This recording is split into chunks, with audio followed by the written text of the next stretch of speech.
De base, j'avais prévu de faire une vidéo sur comment trouver du travail dans les périodes creuses en Nouvelle-Zélande, avec les galères, tout ça, mais le problème c'est qu'on n'a pas rencontré de galères. Donc à la place, on est des gens chill qui profitent de la vie.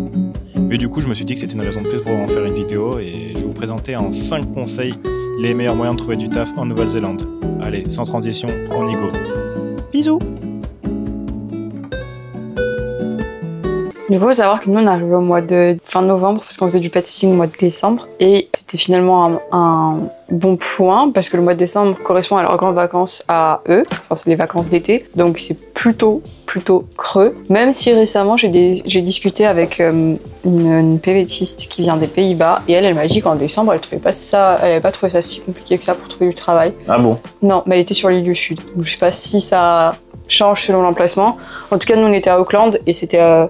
je pense que c'était un peu galère aussi à cause du fait qu'on était à Auckland, mais période creuse identifiée en tout cas est celle de décembre. Même la famille chez qui on a été nous disait genre attendez janvier ça va repartir. Et la deuxième identifiée c'est celle qui est actuellement, donc c'est la période avril-mai.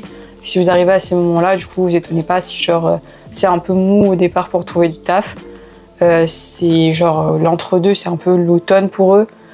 Et après arrive l'hiver, donc par contre après c'est genre place to be sur l'île du Sud parce qu'il y a toutes ça bombarde. Ouais, il y a toutes les stations et tout, et du coup il y a plein de touristes qui viennent pour profiter des montagnes et des paysages en hiver ici.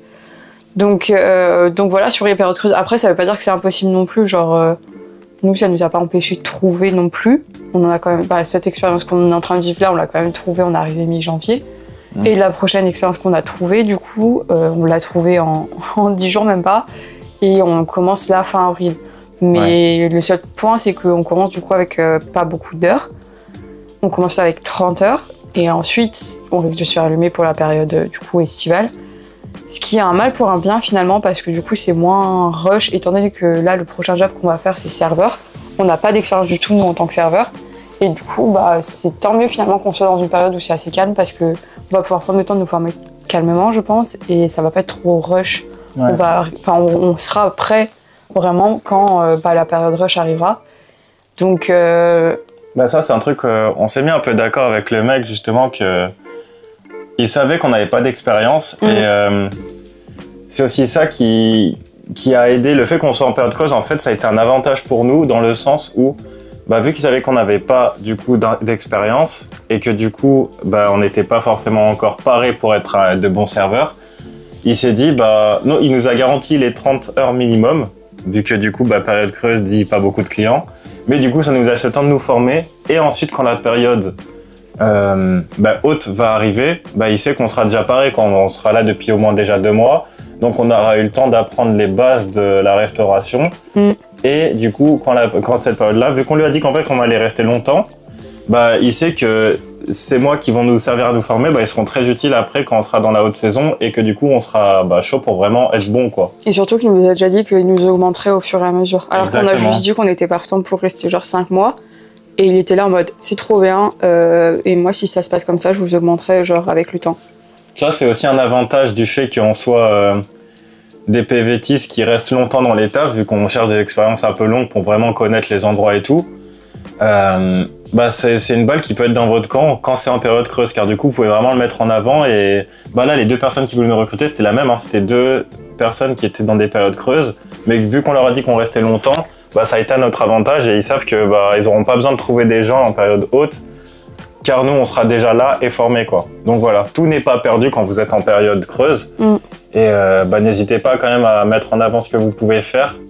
Et si vous pouvez rester sur une période un peu longue, c'est aussi un avantage pour eux quoi. Parce que en vrai, c'est des humains, dans tous les cas, mais période creuse ou pas, ils ont pas envie de chercher des gens quand ils seront en galère quoi. Voilà.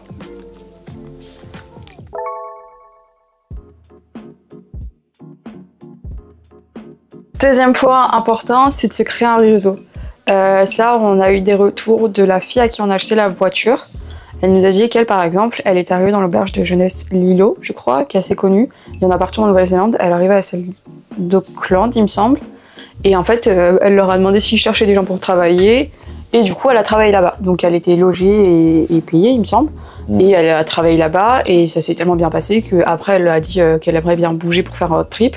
aller sur l'île du Sud. Ils ont dit ok, bah nous on en a une à Queenstown, je crois, une autre. Je sais plus, c'était à côté de Queenstown peut-être, c'était à Wanaka. Et du coup elle a dit bah chaud, elle est là-bas et elle a fait tout son PVT comme ça en fait en bougeant des auberges d'îlots pour travailler. Dinguerie. Du coup ça c'est un peu vachement important que vous soyez tout seul ou en couple. Je pense que c'est peut-être plus facile quand t'es tout seul de créer un réseau parce qu'en couple tu vas peut-être parfois moins aller dans les auberges de jeunesse ou quoi. Mais finalement les auberges de jeunesse c'est aussi bien parce que si tu vises les bonnes, quand je dis les bonnes c'est par exemple si t'as pas trop de facilité en anglais ou quoi, va dans celle où il y a plus de français, notamment la Lilo, il y a pas mal de français. De toute façon tu le vois assez souvent dans les commentaires ou les groupes Facebook si c'est blindé de français ou pas. Et même si, ok, tu vas pas pouvoir pratiquer l'anglais à ce moment-là, n'empêche que ce seront des contacts qui pourront être utiles parce qu'ils vont bouger comme toi et peut-être qu'ils vont avoir des jobs, qu'ils vont lâcher, qu'ils seront de remplaçants ou qu'ils t'entendront des trucs, qu'ils pourront te dire, enfin bref. Le réseau, ça reste toujours hyper important, que ce soit en France ou ici. Donc créez-le toi, vous, et que ce soit du coup par des amitiés comme ça qui peuvent se créer ou vraiment, peu importe où tu vas, genre si tu vas manger au resto, amène un CV. Si tu vas dans un hôtel ou une auberge de jeunesse, demande à la réceptionniste ou le réceptionniste s'il cherche des gens. Genre vraiment, c'est une question de oser et de chercher à se créer un réseau le plus possible. Même l'histoire de faire du pet sitting, nous, ça nous a permis de créer un réseau aussi parce qu'ils nous ont aidés à chercher du taf. Ils nous ont aidés pour la voiture aussi. Ils nous ont aidés pour la voiture. Moi, la mère, elle m'avait dit, si vous trouvez pas de travail d'ici février, dans mon école, je pourrais avoir quelque chose pour toi. Enfin, super important. Créez-vous un réseau, restez pas, surtout si vous venez avec des amis ou avec votre copain ou votre copine, ne restez pas que entre vous et allez parler aux gens et tout. C'est trop important, ça voilà. Ouais. Nous, dans notre cas, on était parti du principe qu'on voulait du coup devenir vraiment bilingue quand on vient de Nouvelle-Zélande. Chose qui arrive très rarement en vrai chez les PVTistes de ce que je vois sur TikTok ou quoi. En vrai, la plupart, elles se partent avec cette impression-là, enfin cette envie-là, mais ils reviennent tous au même niveau d'anglais que de base. Mais du coup, je pense que c'est aussi parce qu'ils traînent avec beaucoup de Français. Je pense qu'il y a ça. Après, je pense qu'ils se rendent pas compte aussi.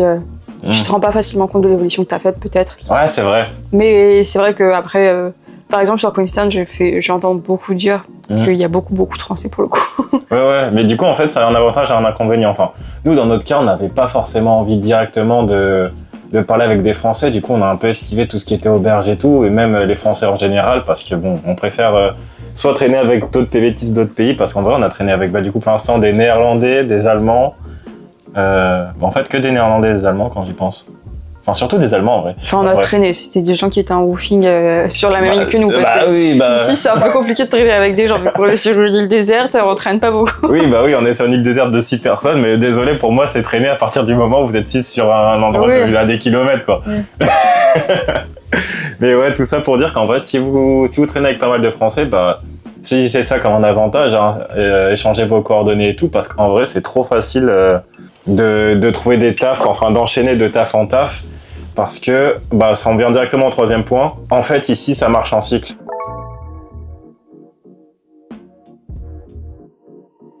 On peut facilement, du coup, le mettre en avant pour pouvoir rester très longtemps et pouvoir augmenter ton salaire petit à petit, vu qu'en fait, il n'y a pas beaucoup de PVTistes qui cherchent à rester sur des longues périodes. Enfin, pour l'instant, on n'a pas non plus trop trouvé.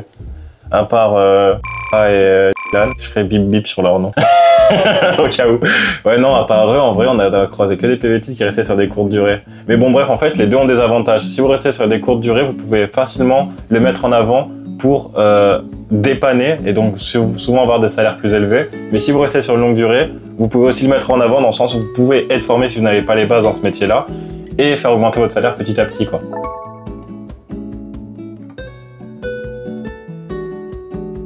Chose très importante aussi, c'est de jamais prendre un refus comme une fin. Exemple très concret, nous quand on cherchait en janvier, on avait eu 3 réponses. On avait 3 pistes qui étaient le job où on est actuellement, un autre job de serveur au lac Tekapo et un autre job de housekeeper dans un motel à Wanaka. Devinez, les 3 nous ont répondu. Les 3 nous avaient répondu, les 3 nous avaient dit on est chaud de vous prendre, nanana.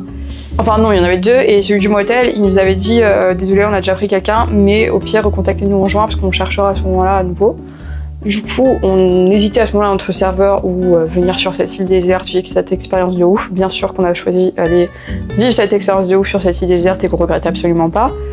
Et Et on arrive aujourd'hui à la fin, mais ce qu'on a fait du coup, c'est que quand on a envoyé une nouvelle candidature là, on a répondu à des offres, mais on a aussi recontacté ces 2 personnes qui nous avaient dit soit recontactez-moi en juin, soit non, enfin je vous prends, et qu'on avait finalement en plus laissé en plan, enfin on leur avait dit qu'on venait pas, mais je crois qu'ils s'attendaient à ce qu'on vienne un peu. Ouais, c'est vrai.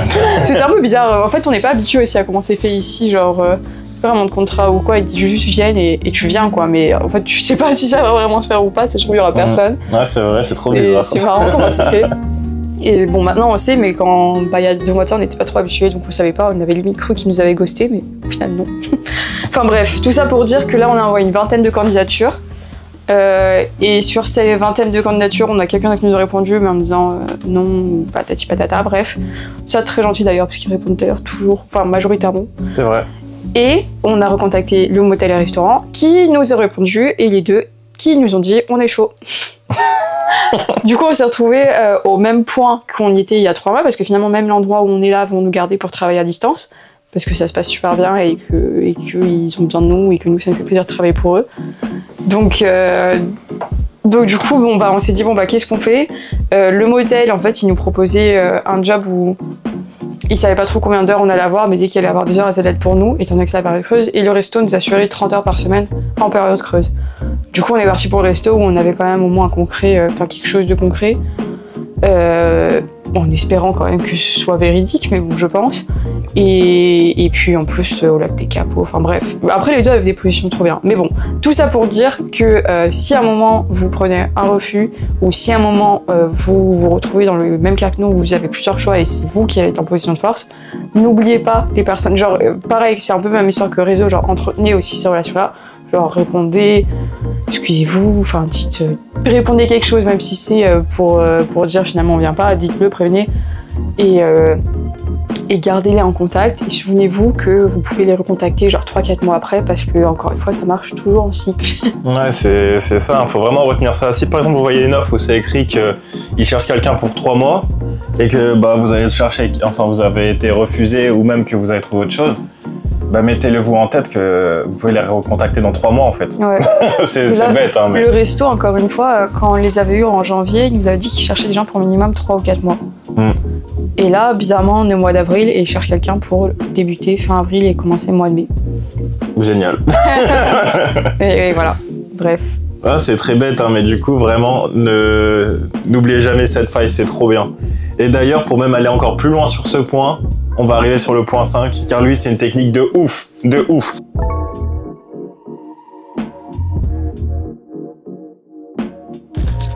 Alors, cette technique, elle vient d'un PVTiste qu'on a croisé qui s'appelle Mathis, qui du coup, lui, il a fait 6 ans, on va dire 6 mois, mais non, c'est 6 ans en Australie, et du coup, après, là, il est venu en Nouvelle-Zélande. Et ce qui s'est passé, c'est que lui, depuis 6 ans, il se débrouille très bien quoi pour trouver du taf. Il nous a dit une technique, on n'y avait jamais pensé, mais ça a l'air sacrément efficace. En fait, maintenant que vous savez que du coup tout marche en cycle, que du coup quand quelqu'un cherche pour 4 mois, dans 4 mois il risque encore de trouver quelqu'un. Et vu que vous savez aussi que les PVTistes, ils sont là que pour des CDD en fait. Et du coup, souvent quand ils partent, les employeurs ils doivent encore rechercher d'autres personnes. Lui, il a pris toutes ces informations et il a une idée très simple, c'est qu'en fait, il va sur les groupes Facebook. Par exemple, imaginons il a besoin d'un taf pour là en juin 2025. Il va aller sur les groupes Facebook de taf NZ en Nouvelle-Zélande, enfin bref, France en Nouvelle-Zélande, tout ça. Et il va aller voir les tafs de juin 2024 qu'il y avait dans le groupe là, les offres. Et en gros, il les prend toutes. Il contacte toutes ces entreprises. Et bien sûr qu'elle recherche encore des gens. Si les entreprises n'ont pas fait faillite, c'est très bête, hein, mais si par exemple tu as une autre saison qui arrive dans une certaine période, lui il les contacte juste quoi. Et en vrai c'est super intelligent, j'y avais jamais pensé avant, hein, mais c'est un truc de ouf. Genre imaginons vous voulez travailler dans un vignoble, vous êtes en juillet, là par exemple là on est en quoi déjà, on est en mars. Ah oui. Ok, on est en avril. On est en avril 2025, là, imaginons que vous êtes chez vous là en France, vous préparez votre PVT pour arriver, je sais pas moi, en septembre 2025. Cherchez en fait en septembre 2024 déjà sur les groupes pour voir les groupes Facebook ou même les offres d'emploi, ce qu'il y avait dans cette période-là l'année dernière. Vous avez juste à les contacter.